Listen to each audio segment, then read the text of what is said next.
नमस्कार विद्यार्थी मित्रांनो, आज आपण आपल्या मराठी ह्या 8वीच्या सुगम भारती ह्या पाठ्यपुस्तकातील 5वा धडा विश्वविख्यात शास्त्रज्ञ स्टीफन हॉकिन्सच्या जीवनावर आधारित हा पाठ आपण बघणार आहोत. स्टीफन हॉकिन्सबद्दल सांगायचं झालं की तर काय, स्टीफन हॉकिन्सला सर्व जग जगातील एक मोठं शास्त्रज्ञ म्हणून ओळखतात. स्टीफन हॉकिन्स आपल्याला माहीत आहे की जीवनातील अत्यंत दुर्धर आजारांनी ते ग्रस्त होते, तरी पण त्यांनी जीवनामध्ये कधीच हार न मानली व जीवनामध्ये त्यांचं जो ध्येय होते ते स्पष्ट करण्याचे, ते साध्य करण्याचा त्यांनी नेहमीच प्रयत्न केला. तर ह्या पाठामध्ये आपण त्यांच्या जीवनामध्ये आलेले संघर्षमय परिस्थिती व कशा पद्धतीने त्यांनी त्यांच्यावर मात केली ते आपण ह्या पाठाद्वारे बघणार आहोत. तर सर्वप्रथम आपण पाठाचा परिचय बघू. पाठाचा परिचय जो डॉक्टर किशोर पवार व नलिनी पवार या दोघांनी मिळून हे जो पाठ लिहिलेला आहे याच्यावर आपण थोडीशी माहिती घेऊया. ठीक आहे. तर विश्वविख्यात शास्त्रज्ञ स्टीफन हॉकिन्स, शास्त्रज्ञ म्हणजे सायंटिस्ट.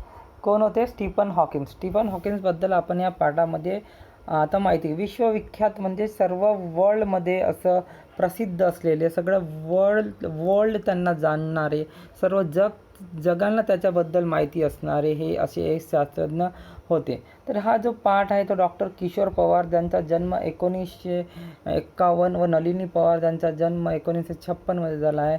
प्रसिद्ध लेखक लेखिका दोन्ही जण जो होते, किशोर पवार व नलिनी पवार, हे दोन्ही एक प्रसिद्ध लेखक आहे व लेखिका, दोन्ही लेखक व लेखिका आहे. डॉक्टर किशोर पवार यांची Bill Gates, Walt Disney, doctor Homi Bhabha, CV Raman, doctor Abdul Kalam, Wright बंडू, लिवी पाश्चर अशा अनेक शास्त्रज्ञांविषयी पुस्तक प्रसिद्ध आहे. म्हणजे डॉक्टर किशोर पवार यांचं जर आपण पुस्तकं बघितली तर जास्तीत जास्त त्यांनी पुस्तकं हे शास्त्रज्ञानाविषयी लिहिले आहे. त्यांना म्हणजे इन्व्हेन्शनविषयी जास्त आवड आहे असं याच्यावरून स्पष्ट आपल्याला दिसून येतात. म्हणजे जे पण सायंटिस्ट लोक आहेत त्यांच्या जीवनावर आधारित जे त्यांची पुस्तकं आहे त्याच्याबद्दल याच्यात माहिती दिलेली आहे की त्यांनी जे जगातील जे सर्वात मोठे जो लेजंड्स आहे, जो व्यक्तिमत्व आहे, जसं बिल गेट्स आहे, जे तुम्हाला माहीत आहे मायक्रोसॉफ्टचे प्रणेते आहे, वॉल्ट डिस्नी जो खूप मोठे जो आपलं फिल्म वगैरे प्रोड्यूस करतात ते आहे, होमी बाबा जो आपल्या देशातील एक महान शास्त्रज्ञ होऊन गेले, CV रमन. ठीक आहे. डॉक्टर अब्दुल कलामविषयी काय सांगायचं, ते आपल्या देशातील भूतपूर्व राष्ट्रपती होते व एक मोठे शास्त्रज्ञसुद्धा होते. राईट बंधू ज्यांनी आपल्याला मोठे मोठे इन्व्हेन्शन केले ते आपल्याला माहीत आहे. लुईस पाश्चरसुद्धा एक मोठे सायंटिस्ट होऊन गेले. तर सर्व शास्त्रज्ञांविषयी म्हणजे जेवढे शास्त्रज्ञ त्यांना त्यांच्या व्यक्तिमत्वाबद्दल त्यांनी आपल्या पाठातून म्हणजे आपल्या पुस्तकातून आपल्या असे विविध पुस्तकं त्यांनी प्रदर्शित केले आणि ते सर्व प्रसिद्ध झालेले आहे. नलिनी पवार प्रस्तुत पाठाच्या सहलेखिका आहे. सहलेखिका म्हणजे त्यांना मदत करणारे, म्हणजे त्यांनी शोधकार्य केले असेल स्टीफन हॉकिन्सबद्दल त्यांच्या जीवनावर आधारित, त्याच्यामध्ये त्यांना मदत करणारी नलिनी पवार आहे, जो त्यांनी सहलेखिका म्हणून त्यांना मदत केली. त्यांनी डॉक्टर किशोर पवार यांच्यासह अनेक पुस्तकांचं लेखन केले आहे. म्हणजे दोन्ही जणांनी मिळून अनेक पुस्तकांचं लेखन केलेलं आहे. तसेच त्यांचे स्वातंत्र्य लेखनसुद्धा प्रसिद्ध आहे. म्हणजे नलिनी पवार जे लेखिका आहे त्यांनी म्हणजे किशोर पवारला तर मदत केलीच आहे वेळोवेळी विविध प्रकारच्या पुस्तकं लिहिण्यात, विविध प्रकारच्या जे विषय आहे त्यांच्यात हात घालण्यात त्यांनी मदत केलेली आहे. पण स्वतःसुद्धा त्यांनी विविध क्षेत्रामध्ये माहिती लिहिलेली आहे जे खूप प्रसिद्ध आहे. तर हे आहे आपण बघितलं आहे डॉक्टर किशोर पवार व नलिनी पवार यांचं चरित्र, कशा पद्धतीने त्यांनी आपल्या जीवनामध्ये विविध विषयावर पुस्तके लिहिलेली आहे, विविध शास्त्रज्ञाच्या जीवनावर पुस्तके लिहिलेली आहे आणि ते सर्व पुस्तकं प्रसिद्ध झालेली. आता आपण पाठाबद्दल जाणून घेऊया. परिस्थितीचा गुलाम न बनता परिस्थितीला आपला गुलाम बनवण्याची विलक्षण जिद्द हा स्टीफन हॉकिन्स यांच्या व्यक्तिमत्वाचा विशेष पैलू सर्वांना प्रेरणा देणारा आहे. प्रेरणा म्हणजे इन्स्पिरेशन. म्हणजे परिस्थितीचा गुलाम न बनता, आपण कसं आहे कधी कधी आपल्यावर काही विपरीत परिस्थिती येऊन जातो तर आपण घाबरून जातो, टेन्शनमध्ये येतो, आपल्याला वाटतं की याच्यातून कुठलाच मार्ग नाही आहे. तर आपण त्या परिस्थितीला जशी परिस्थिती आहे त्याच्यानुसार आपण जगण्याचा प्रयत्न करतो, पण त्याच्याशी लढण्याचा, संघर्ष करण्याचा आपण प्रयत्न करत नाही. पण त्यांचं असं नव्हतं. स्टीफन हॉकिन्सच्या बाबतीत म्हणायला गेलं तर त्यांचं असं नव्हतं. ते कधीच परिस्थितीचे गुलाम बनले नाही. परिस्थिती कितीही काय म्हणू आपण गंभीर असेल, कितीही त्यांच्या जीवनात त्यांना यातना सहन करावं लागले असेल, तरी पण ते स्टीफन हॉकिन्स कधीच परिस्थितीचे गुलाम बनले नाही. परिस्थितीला आपलं गुलाम त्यांनी बनवलं. आणि ते कशामुळे झालं? ते झालं त्यांच्या विलक्षण जिद्द. म्हणजे जीवनामध्ये आपल्याला जर कुठलं यश गाठायचं असेल, जीवनामध्ये काहीतरी आपल्याला सिद्ध करायचं असेल, तर जिद्द असणे अतिशय महत्त्वाचं आहे. जिद्द नसेल तर आपण जीवनामध्ये काहीच साध्य करू शकत नाही. तर पण चांगल्या गोष्टीसाठी जिद्द असली पाहिजे. जसं स्टीफन हॉकिन्स जे आहे, त्यांची जो जिद्द होती ते देशांसाठी नाही तर पूर्ण जगासाठी काहीतरी म्हणजे शोध करण्याची, काहीतरी नवीन देण्याची, काहीतरी प्रेरणा देण्याची जिद्द होती. यांच्या ह्या व्यक्तिमत्त्वाचा विशेष पैलू म्हणजे त्यांच्या जीवनातील हे एक प्रकारचं स्टाईल म्हणू शकतो. त्यांच्यामुळे ते सर्वांना प्रेरणा देते की बा एवढ्या बिकट परिस्थितीमध्ये सुद्धा त्यांनी जी आपली जिद्द आहे ते कधीच सोडली नाही आणि आपले जो दुर्धर आजार होते त्याला कधीच ते घाबरले नाही. प्रतिकूल परिस्थिती तेही आत्मविश्वास न गमावता परिस्थितीवर मात करण्याचे जीवन कौशल्य या पाठातून आपणास शिकायला मिळते. म्हणजे प्रतिकूल परिस्थिती, प्रतिकूल म्हणजे अत्यंत बिकट परिस्थिती, म्हणजे परिस्थिती त्यांची खूप अशी म्हणजे साऊंड नव्हती, म्हणजे खूप छान नव्हती, तरी पण प्रतिकूल परिस्थितीमध्ये आपला आत्मविश्वास सर्वात एक तर महत्त्वाची आहे जिद्द, दुसरा आत्मविश्वास, स्वतःचं सेल्फ कॉन्फिडन्स असणं जरुरी आहे. जीवनामध्ये जर आपल्याला कुठलंही क्षेत्र असो, बिझनेस असो, प्रोफेशनल असो, कुठलंही क्षेत्र असो, त्याच्यामध्ये जर तुम्हाला आत्मविश्वास नसेल, स्वतःवर तुमचं कॉन्फिडन्स नसेल, तर आपण जीवनामध्ये काहीच साध्य करू शकत नाही. तर त्यांनी कधीच आपला आत्मविश्वास जो आहे कधीच गमावला नाही व जेही परिस्थिती त्यांच्या जीवनामध्ये आली त्याच्यावर ते मात करत गेले व त्याच्यामुळे आपल्याला या पाठातून त्यांचं जीवन कौशल्य शिकायला मिळते की बा कुठल्या पण परिस्थितीमध्ये आपण हार न मानता त्या परिस्थितीचा योग्य पद्धतीने, हिमतीने, आत्मविश्वासाने, जिद्दीने आपण त्याचा काय केला पाहिजे, सामना केला पाहिजे. हे आपल्याला ह्या पाठातून स्टीफन हॉकिन्सच्या जीवनचरित्रातून शिकायला मिळते मित्रांनो. तर हे तुमच्यासाठी अतिशय आवश्यक म्हणजे एक सबक आहे असं म्हणू. तुमच्यासाठीच काय तर माझ्यासाठी आणि सर्वांसाठी जो ह्या पाठ वाचतो सर्वांसाठी हे एक सबक आहे. प्रस्तुत पाठ हा विश्वनिर्मितीचा शोध घेणारा मृत्युंजय शास्त्रज्ञ स्टीफन हॉकिन्स यांच्या पुस्तकातून घेतलेला आहे. म्हणजे विश्वनिर्मितीचा शोध घेणारे जे मृत्युंजय शास्त्रज्ञ स्टीफन हॉकिन्स यांच्या पुस्तकातून हे जे चरित्र ह्या पाठात जे त्यांनी घेतलेलं चरित्र आहे, माहिती आहे, ती ह्या पुस्तकातून त्यांनी मिळवलेली आहे, जो आपल्याला इथं शिकायचा. तर हे त्यांच्या जीवनातील परिचय आहे. तर चला आता आपण पाठाकडे वळूया. तुम्हाला हे जे पिक्चर दिसत आहे, हे जे तुम्हाला एक फोटो दिसत आहे, हे स्टीफन हॉकिन्सचे फोटो आहे. अतिशय दुर्धर आजाराने हे इसम ग्रस्त होते, तरी पण त्यांनी जीवनावर कधीच जीवनाच्या आपला जो सेल्फ कॉन्फिडन्स आहे, आपला जो आत्मविश्वास आहे तो कधीच डगमगू दिला नाही. आणि हे खरोखर आपल्या सर्व तरुण पिढीसाठी एक म्हणजे काय म्हणू शकते, इन्स्पिरेशन आहे, प्रेरणा आहे, आपल्याला याच्यातून बघायला मिळते. तर आपण बघूया. ही गोष्ट आहे आपल्या शारीरिक अपंगत्वावर मात करून वैज्ञानिक क्षेत्रात स्वतःचा स्वतंत्र ठसा उमटणाऱ्या दिव्यांग शास्त्रज्ञ. दिव्यांग म्हणजे ज्यांचे जे पूर्ण शरीर आहे ते साथ न देणं. जसं आपले शरीर कसं आहे, पूर्णपणे बरं आहे, धडधाकट आहे, पण त्यांचं शरीर जो होतं ते दिव्यांग होतं, कुठेतरी त्यांचं शरीर डिसेबल होतं, आहे की नाही. ते त्याच्यातही त्यांनी आपल्या शारीरिक अपंगत्वावर मात केली आणि वैज्ञानिक क्षेत्रात काहीतरी नवीन त्यांनी करून दाखवलं, काहीतरी नवीन इन्व्हेशन त्यांनी करून दाखवलं. तर हे फक्त त्यांच्या जिद्दीमुळे, त्यांच्या आत्मविश्वासामुळे, त्यांच्या चिकाटीमुळे शक्य झालं. हे दिव्यांग शास्त्रज्ञ म्हणजे स्टीफन हॉकिन्स होते. हे जो दिव्यांग शास्त्रज्ञ होते ते स्टीफन हॉकिन्स होते. त्यांना आपल्या पायावर चालतासुद्धा येत नव्हतं, नीट उभंसुद्धा राहता येत नव्हतं. त्यांचं जीवन एका व्हीलचेअरशी म्हणजे बंदिस्त झालेलं होतं. तरी पण त्यांनी आपल्या जीवनावर अतिशय मनोबल जो आहे आपलं टिकवून त्यांनी आपलं जीवन व्यापन केलं. तर आता आपण बघू 8 जानेवारी 1942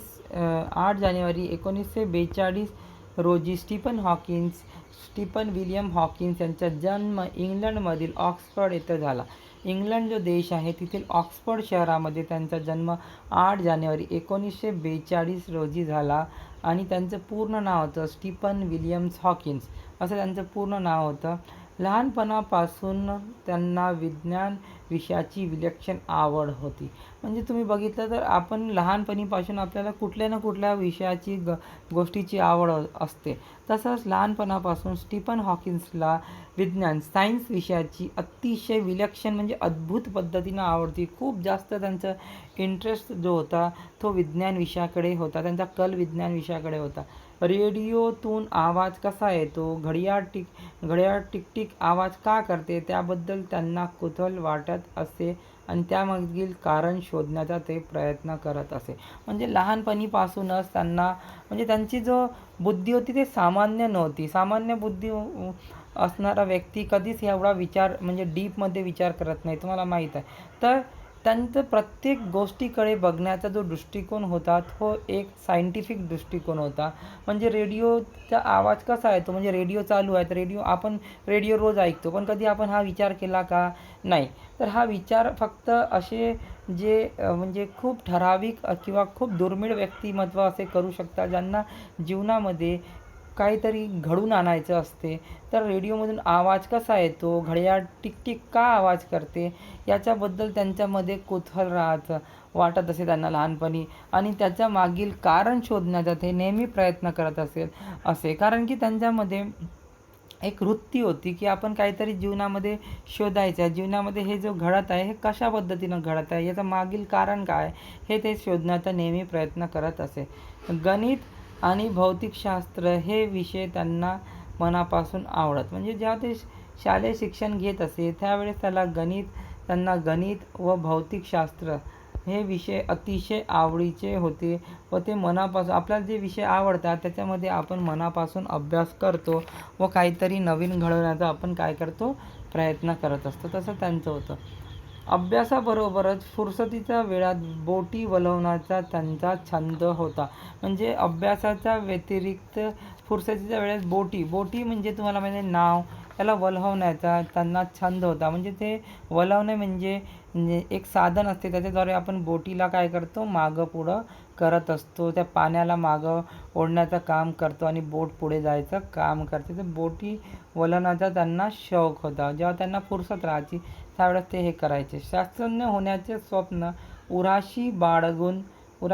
मनाशी बाळगून त्यांनी ऑक्सफर्ड विद्यापीठातील युनिव्हर्सिटी कॉलेजमध्ये प्रवेश घेतला. म्हणजे त्यांनी ठरवून घेतलं होतं की मला काय बनायचं आहे, शास्त्रज्ञ बनायचं आहे, सायंटिस्ट बनायचं आहे. आणि ते स्वप्न मनाशी धरून त्यांनी ऑक्सफर्ड युनिव्हर्सिटी म्हणजे विद्यापीठ त्यांनी काय घेतलं ॲडमिशन केली, प्रवेश घेतला. म्हणजे आपण जेव्हा मोठ्या विद्यापीठामध्ये ॲडमिशन्स वगैरे घेतो त्यावेळेस आपल्या मनामध्ये त्या काहीतरी एक एम असते, काहीतरी ध्येय असते. ते ध्येय घेऊन आपण त्या विद्यापीठामध्ये जातो. तसंच त्यांच्या जीवनातील एक ध्येय होतं की आपल्याला या कॉलेजमध्ये जाऊन एक मोठं शास्त्रज्ञ बनण्याची जे कलागुण आहे ते शिकायचं आहे. पुढे PhD करण्यासाठी त्यांना कॅम्ब्रिज विद्यापीठाची शिष्यवृत्ती मिळाली व त्याच विद्यापीठात त्यांचे संशोधन सुरू झाले आणि अचानक या विलक्षण अशा दुःखद अनुभवाला त्यांना सामोरं जावे लागले.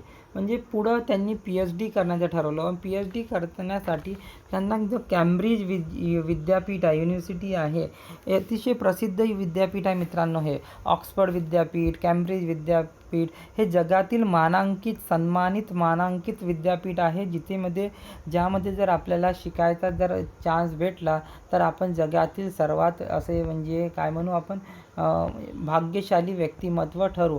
कारण की सर्वात हुशार विद्यार्थ्यांनाच इथं प्रवेश मिळतात. तर तसं त्यांना तिथे स्कॉलरशिपसुद्धा मिळाली व त्यांचे जे संशोधनचं कार्य आहे, त्यांचं म्हणजे जो रिसर्चचं कार्य आहे ते सुरू झाले व अशामध्येच अचानक विलक्षण अशा दुःखद अनुभवाला त्यांना सामोरं जावं लागलं मित्रांनो. एकदा आपल्या बुटांची लेस बांधताना आपल्या बोटांची हालचाल व्यवस्थित होत नाही हे त्यांच्या लक्षात आले. म्हणजे एक दिवस असेच कॉलेजमध्ये असताना त्यांना बुटाची लेस बांधताना, आपल्या बुटांची आपण लेस बांधतो ना, त्यावेळेस त्यांचं असं लक्षात आलं की त्यांची जो बोटांची हालचाल आहे ते व्यवस्थितपणे जसं नॉर्मल पद्धतीनं होत नाही हे त्यांच्या लक्षात आले. नाताळच्या सुट्टीत घरी असताना त्यांना होणारा हा त्रास त्यांच्या वडिलांना लक्षात आला.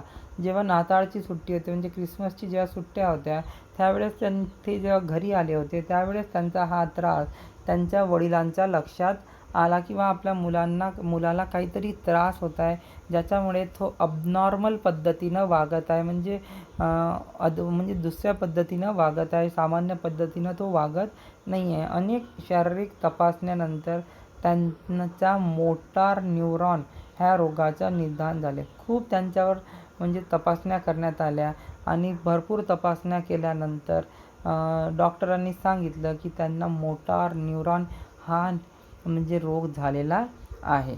अशक्तपणा, अडखळत बोलणे, अन्न गिळताना होणारा त्रास ही या रोगाची प्रारंभिक लक्षणे. म्हणजे सुरुवातीला जाणवणारी लक्षणं का होती, तर सगळ्यात प्रथम होती अशक्तपणा येते, ज्यामध्ये आपण अडखळत बोलतो, स्पष्टपणे बोलू शकत नाही, अन्न गिळताना आपल्याला त्रास होतो, हे ह्या रोगाची काही प्रारंभिक लक्षणं असतात. हळूहळू स्नायूवरील नियंत्रण कमी होऊन ह्या रोगात चालणे बोलणे बंद होते आणि मग हळूहळू हे काय करते, आपल्या पूर्ण शरीरावर ताबा मिळवते हे बिमारी व आपले जो स्नायू आहे जे बळकट असायला पाहिजे ह्या वयामध्ये त्याचं जे नियंत्रण आहे ते कमी व्हायला लागते व या रोगामध्ये चालणे बोलणेसुद्धा बंद होते. म्हणजे आपण चालूसुद्धा शकत नाही, बोलूसुद्धा शकत नाही आणि सर्वात वेदनादायक म्हणजे आपल्याला श्वासासाठी उपयुक्त असलेल्या स्नायूही दुर्बल होते. जो म्हणजे आपण ब्रीदिंग करतो, श्वास घेतो, त्याच्यासाठी उपयुक्त असलेले जो स्नायू मसल्स आपल्याला पाहिजे ते सुद्धा या रोगामध्ये काय होत असते, दुर्बल होत असते. म्हणजे एक प्रकारे पूर्ण शरीर आपलं काय होते, डिसेबल होते. पूर्णपणे आपलं शरीर जो आहे ते काम करणं सोडून देते. तर अशामध्ये आपण काय करतो, सामान्य व्यक्ती काय करतो, तर तो देवाला कोसत असतो, देवाला म्हणत असतो की मला काय असं जगामध्ये मीच एकटा मिळालो का तुला, जो तू मला असं जीवन दिलं, याच्यापेक्षा तर मला मारून टाकलेलं बरं असतं. तर असं एक सामान्य व्यक्तीचा जीवनाकडे बघण्याचा दृष्टिकोन असतो. पण यांच्याबद्दल जर आपण म्हणायला गेलो, कोणाबद्दल, स्टीफन हॉकिन्सबद्दल, तर यांच्याकडे असं कुठलंच हे नव्हतं. त्यांच्याकडे जीवनाकडे जो बघण्याचा दृष्टिकोन होता, एवढं मोटार न्यूरॉन हे बिमारी झाल्यानंतरही त्यांनी जीवनामध्ये स्वतःला कधीच हार न मानता पुढे जाण्याचा त्यांनी काय केला, ठराव केला. तर बाकी जो भाग आहे आपण पुढच्या पाठात बघणार आहोत. ठीक आहे, धन्यवाद.